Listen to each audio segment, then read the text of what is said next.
When we hear about protests in Iran, most people ask one question.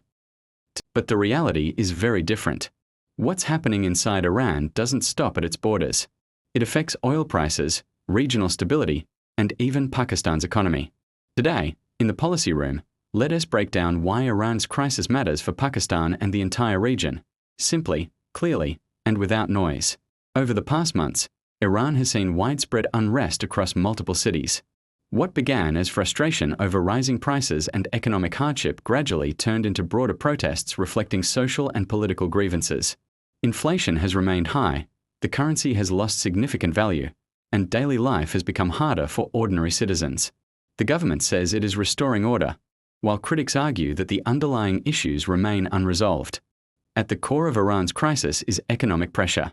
Years of international sanctions have restricted Iran's access to global markets, reduced oil revenues, and weakened its currency. Add to that domestic challenges like unemployment and governance concerns, and you get a situation where public frustration keeps building. History shows us one clear pattern. When economic stress continues for too long, social unrest is almost inevitable. Now here's where the world gets involved. Iran is a major energy player.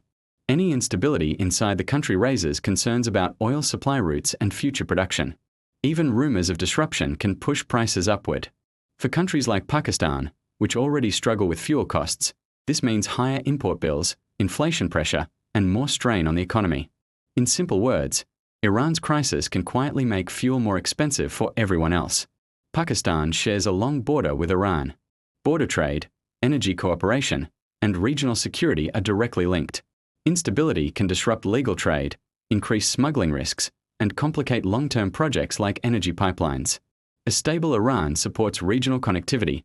An unstable Iran creates uncertainty, especially for border regions like Balochistan. Beyond economics, there's geopolitics.